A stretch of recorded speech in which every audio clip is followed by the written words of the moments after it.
Então, o capítulo 15 de 1 Coríntios é um dos capítulos, ou um dos lugares na Bíblia mais completos no que diz respeito ao tema da ressurreição de Jesus.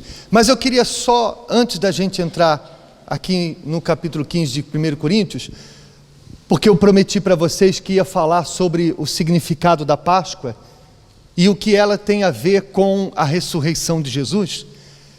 Então, eu queria apenas lembrar vocês, que a maioria de vocês já conhecem, aquela passagem de Êxodo, no capítulo 12, quando fala da 10ª praga no Egito. O povo de Israel estava escravo no Egito, Deus enviou Moisés e lançou ali as pragas no Egito. A última, que era a praga da morte dos primogênitos, antes que essa praga acontecesse, Deus mandou que Moisés dissesse para que cada família separasse um cordeiro, que não podia ter defeitos, tinha que ser macho de 1 ano e sem nenhum defeito, porque aquele cordeiro iria morrer por eles, para que não houvesse morte na casa deles, que também eram pecadores, tanto quanto os egípcios, como todos nós também somos pecadores, para que não morressem lá na casa deles, como haveriam de morrer na casa dos egípcios. Então alguém tinha que morrer no lugar deles. Aquele cordeiro que eles iriam sacrificar ia morrer por eles. E o sangue daquele animal deveria ser passado nas vergas das portas, nas ombreiras da porta, para que quando o espírito da morte passasse por aquelas casas, não entrasse. Então ele passava por cima. Por isso que o nome Páscoa em hebraico significa passar por cima, porque foi exatamente isso que aconteceu naquela noite, quando o espírito da morte passou aonde estava o povo, onde vivia o povo de Israel, as casas aonde haviam sido sacrificado o cordeiro e tinham a marca do sangue. O que o espírito da morte fazia? Passava por cima e não havia morte naquelas casas. E o fato de Jesus ter ressuscitado no domingo de Páscoa não foi uma coincidência, não foi por acaso, porque aquele cordeiro que foi morto lá no Egito, para que o povo de Israel não morresse, representava o Senhor Jesus. Lembra que a gente falou na quarta-feira, quando a gente falava de João Batista, que ele viu Jesus passar e disse: eis o Cordeiro de Deus que tira o pecado do mundo. Jesus era aquele cordeiro oferecido na Páscoa, que os judeus, até a vinda de Jesus, sacrificavam todos os anos, comemorando aquela passagem lá de Êxodo capítulo 12. Então Jesus ressuscitou naquele dia de Páscoa, justamente pelo fato de ele estar sendo o cordeiro que morreu e ressuscitou para nos trazer a vida eterna. Amém? Agora, se você me perguntar: pastor, e o ovo da Páscoa? E o coelhinho? Isso não está na Bíblia. Pergunte a quem inventou. Amém? Pergunte para quem inventou. Cada um tem uma história diferente, mas a Páscoa é isso que significa. Para nós cristãos, ela já não tem mais a mesma simbologia que tinha para os judeus, que era a comemoração da libertação do Egito. Para nós cristãos, agora, a Páscoa é apenas o dia em que nós lembramos o mais importante que aconteceu naquele dia, que foi a ressurreição de Jesus. Porque tudo que aconteceu no Antigo Testamento, como está escrito lá em Hebreus no capítulo 10, era uma sombra das coisas que haveriam de se cumprir em Jesus. Então a Páscoa no Egito era apenas uma sombra, um símbolo do que aconteceria com Jesus. Quando? No dia da ressurreição. Amém? Está esclarecido? Mas pastor, é pecado comer ovo de Páscoa? Não, mas desde que você entenda que isso não tem nada a ver com a ressurreição de Jesus e o verdadeiro significado da Páscoa. Por isso, vamos agora ver aqui no capítulo 15 o que Paulo fala sobre a ressurreição de Jesus. Ele diz: também vos notifico, irmãos, o evangelho que já vos tenho anunciado, o qual também recebestes, e no qual também permaneceis, pelo qual também sois salvos, se o retiverdes, tal como vos tenho anunciado, se não é que crestes em vão. Então, o Evangelho tem sido anunciado, e todos aqueles que recebem são salvos. Mas Paulo, ele fala que não basta apenas receber. Ele acrescenta aqui outros 2 verbos. Ele diz que é necessário, além de receber, permanecer e reter este Evangelho que nós recebemos. E você que já está há muito tempo na igreja, você é testemunha comigo de que, infelizmente, muitas pessoas um dia receberam o Evangelho, foram salvos porque receberam o Evangelho, mas faltou os outros 2 verbos. Faltou permanecer e reter o que receberam. Não basta só receber o Evangelho, aceitar Jesus como seu Senhor e Salvador. Pronto, estou salvo, graças a Deus. Mas se Jesus não voltar hoje, e se eu não partir neste exato momento, eu vou precisar permanecer nessa fé que eu abracei, e vou precisar guardar esta fé que eu recebi, porque a partir daquele momento em que eu aceitei Jesus, tudo que eu vou enfrentar daqui para frente vai ser contra essa fé que eu abracei. As lutas que eu vou passar, as tentações que eu vou enfrentar, tudo vai colaborar para que eu venha deixar. Ao contrário de reter, significa largar a fé que eu abracei. E infelizmente, a maioria das pessoas pegam o Evangelho, mas com o passar do tempo, por alguma razão, acabam deixando o Evangelho. Como nós falamos aqui na sexta-feira, sobem na cruz, mas depois com os apelos do mundo, acabam descendo da cruz. Amém? Então Paulo fala que é necessário que, além de receber o Evangelho, permanecer e reter até o fim, porque senão, como ele diz aqui, crestes em vão. Há muitas pessoas que acabam deitando fora tudo que elas já passaram por causa de Jesus, por causa da fé, quando abandonam o Evangelho. Imagine, por exemplo, eu sirvo a Deus, estou na presença de Deus desde os meus 14 anos. Esse ano vão fazer quase 30 anos, eu vou fazer 44 anos, então são quase 30 anos na presença de Deus. Então imagine você, quantas lutas eu já passei? Ou você acha que nós pastores não temos lutas também? Alguém pensa assim, né? O pastor só fica dentro da igreja o dia inteiro, e que luta, que nada. Não, nós temos as nossas lutas, as tentações que nós também passamos. Imagine agora, depois de todos esses anos, por alguma coisa que, por pior que seja, não justifica, não há nada que possa dizer assim, não, isso aí realmente que você passou justifica você desistir. Não, nada justifica. Então, imagine você agora, depois de todos esses anos, eu abri mão dessa minha fé que eu há tantos anos abracei. Então, tudo que eu passei foi em vão. Tudo que eu preguei, não para quem recebeu, mas para mim que preguei e que não vivi o que preguei, foi em vão. Então, se você não quer, você que já passou por muitas lutas, você que já passou por muitos desertos, você não quer que tudo isso tenha sido em vão? Então as 2 palavras são permanecer e reter o que você já recebeu. Amém? É o que nós devemos fazer. Eu e cada um de nós que estamos aqui. Amém? Aí ele diz, pelo qual, versículo 2, pelo qual também sois salvos, se o retiverdes, tal como vos tenho anunciado, se não é que crestes em vão. Porque primeiramente vos entreguei o que também recebi. 2 pontos. O que é que Paulo entregou? Que Cristo morreu por nossos pecados segundo as Escrituras, e que foi sepultado e que ressuscitou ao 3º dia segundo as Escrituras.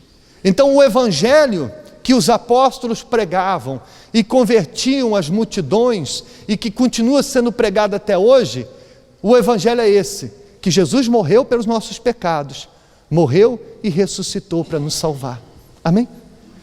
Toda a palavra de Deus, toda a Escritura Sagrada, desde o Gênesis ao Apocalipse, se resume nessa notícia. Por isso que a palavra evangelho significa boas novas ou boa notícia.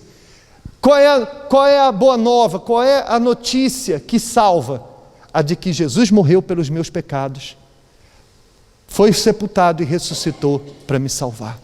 Quando essa palavra chega até mim, e eu, porque ouvi que Jesus, um inocente, morreu pelos meus pecados, que alguém pagou o preço que eu deveria pagar para me salvar da condenação eterna, então quando essa palavra chega até mim e eu creio nela, eu sou salvo. Por isso que em João 3,16 está escrito: porque Deus amou o mundo de tal maneira que deu o seu Filho unigênito para que todo que nele crê não pereça, mas tenha vida eterna. Então, quando essa palavra chega àqueles que a recebem, e ela diz o seguinte: eu creio que Jesus morreu por mim, eu creio que Ele pagou o preço dos meus pecados.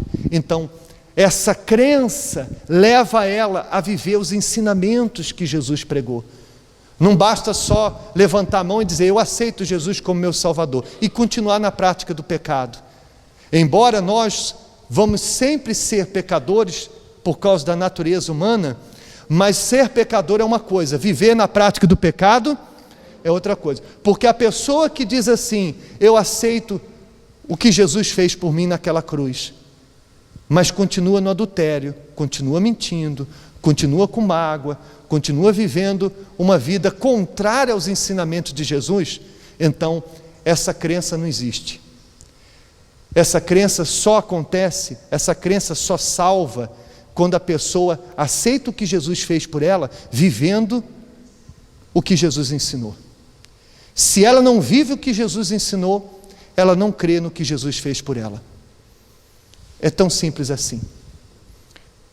E quando ela diz: não, eu creio creio que Jesus fez por mim e creio nele como meu Salvador, então eu estou disposto para, por causa disso, abandonar o pecado, abandonar o mundo, abandonar a vida contrária à vida que ele ensinou que eu devo viver. Aí sim essa pessoa pode dizer: eu creio em Jesus. Amém? E aí a salvação acontece com ela também. Amém? Então diz assim, porque, versículo 3, vamos agora falar da ressurreição de Jesus. Porque primeiramente vos entreguei o que também recebi, que Cristo morreu por nossos pecados, segundo as Escrituras, e que foi sepultado, e que ressuscitou ao terceiro dia, segundo as Escrituras, e que foi visto por Cefas, que é Pedro, né? o nome de Pedro, e depois pelos 12. Depois foi visto uma vez por mais de 500 irmãos, dos quais vive ainda a maior parte deles, mas alguns já dormem também. Depois foi visto por Tiago, depois por todos os apóstolos, e por derradeiro de todos me apareceu também a mim, como a um nascido fora do tempo, porque eu sou o menor dos apóstolos, que não sou digno de ser chamado apóstolo, pois que persegui a igreja de Deus. Então Paulo estava dizendo: Jesus ressuscitou, apareceu para fulano, apareceu para ciclano, depois apareceu para mais de 500 de uma só vez, depois apareceu para Tiago, e por último apareceu para mim como um nascido fora do tempo. Todas essas pessoas foram testemunhas oculares da ressurreição de Jesus. Quando Jesus ressuscitou, ele não apareceu só a Maria Madalena e alguns dos seus discípulos, o que alguém poderia ter dito assim: mas será que ele ressuscitou mesmo? Porque os discípulos são suspeitos falarem, né? Será que ressuscitou mesmo? Será que Maria Madalena não estava assim tão emocionada com a morte de Jesus que teve uma visão, uma coisa assim do seu psicológico? Não, foram centenas e centenas de pessoas, algumas das quais até ainda estavam vivas quando Paulo escreveu a Epístola aos Coríntios. Então a ressurreição de Jesus é um fato inevitável, incontestável. Ele ressuscitou E aquelas pessoas que o viram durante 40 dias que Jesus esteve com elas, comeu com elas, falou com elas, andou com elas, eram testemunhas da sua ressurreição. Amém? Porém, há um detalhe. Essas pessoas, algumas ainda estavam vivas nos dias de Paulo, mas hoje já não estão mais. E quem é hoje as testemunhas da ressurreição de Jesus? Quem pode dizer hoje que Jesus está vivo? Você sabe, uma testemunha, ela para ser testemunha, só serve como testemunha se ela tiver tido presente no ato do acontecimento. Não é verdade? Imagine que você vai ser testemunha de algum crime e o juiz pergunta para você: vem cá, você viu fulano fazer aquilo? E aí você diz assim: não, olha, seu juiz, eu não vi, eu ouvi falar que ele fez. O juiz vai aceitar você como testemunha? Não, porque a testemunha tem que ter estado presente. Aquelas 500 pessoas, fora os apóstolos, estiveram presentes, viram Jesus ressuscitado, fisicamente falando. Mas hoje, essas testemunhas continuam existindo de uma outra forma. Se você abriu aí em Atos, no capítulo 1, a partir do versículo 1, vamos ler a partir do versículo 1, para você entender desde o início. Fiz o primeiro tratado, ó Teófilo, acerca de tudo que Jesus começou, não só a fazer, mas a ensinar, até o dia em que foi recebido em cima, depois de ter dado mandamento pelo Espírito Santo aos apóstolos que escolhera, aos quais também, depois de ter padecido, se apresentou vivo, com muitas provas infalíveis, sendo visto por eles por um espaço de 40 dias, e falando das coisas concernentes ao reino de Deus. E estando com eles, determinou-lhes que não se ausentasse de Jerusalém, mas que esperasse a promessa do Pai, que disse ele: de mim ouvistes, porque na verdade João batizou com água, mas vós sereis batizados com o Espírito Santo, não muito depois desses dias. Então vamos fazer aqui uma pausa. Jesus ressuscitou e esteve 40 dias dando provas infalíveis da sua ressurreição. No fim desses 40 dias, o Senhor Jesus juntou aquelas pessoas. Acredita-se que quando Paulo disse que ele apresentou-se a mais de 500 pessoas de uma só vez, acredita-se que tenha sido neste momento em que ele disse para aquelas pessoas que não se ausentassem de Jerusalém até que ele batizasse elas com o Espírito Santo. Naquele momento, 500 daquelas pessoas estavam ouvindo Jesus dizendo: vocês vão receber o Espírito Santo. E aí ele completa no versículo 8 dizendo: mas recebereis o poder do Espírito Santo, que há de vir sobre vós, e ser-me-eis testemunhas, tanto em Jerusalém, como em toda a Judéia e Samaria, e até os confins da terra. Então Jesus estava dizendo para aquelas pessoas que estavam vendo ele fisicamente, dizendo: eu ressuscitei, vocês estão vendo, mas para que vocês sejam minhas testemunhas, para que vocês estejam preparados para testemunhar sobre a minha ressurreição, vocês precisam receber o Espírito Santo. E aí vocês vão receber um poder para ser minhas testemunhas por onde vocês forem. E é aqui que entra cada um de nós nesse momento. Porque o Espírito Santo que foi derramado sobre aquelas pessoas para capacitar elas a serem testemunhas da ressurreição de Jesus, é o mesmo Espírito Santo que continua sendo derramado hoje sobre a vida daqueles que o buscam, para que da mesma forma que aquelas pessoas foram testemunhas da ressurreição de Jesus, nós que recebemos o Espírito Santo, continuamos sendo testemunhas da sua existência, da sua vida, porque Ele está vivo. Amém? E aí eu sei que nesse momento alguma pessoa pode pensar assim, mas e aí, pastor? Eu não o vi e não estava lá quando Jesus ressuscitou. Então como que eu posso, mesmo batizado com o Espírito Santo, ser testemunha de que Ele está vivo? Pois bem, você não o viu e nem esteve lá, mas agora Ele está onde? Dentro de você. Você pode testemunhar que Ele está vivo porque Ele está em você. Ele fala e se mostra através de você. Quando você é batizado com o Espírito Santo e se deixa influenciar por Ele, Ele fala através da sua boca. E quem olha para você, vê Ele através de você. E por isso você também se torna uma testemunha. E quando você de fato é moldado pelo Espírito Santo, está cheio do Espírito Santo, quem convive com você é obrigado a concordar que Jesus está vivo, porque jamais você conseguiria ter aquelas atitudes, falar tais palavras, se não fosse o Espírito Santo dentro de você, comprovando que Jesus está vivo e vive agora dentro de você. Amém? É uma certeza tão grande, tão grande, tão grande, de que Ele está vivo, que ninguém tira, ninguém rouba essa certeza de dentro de você.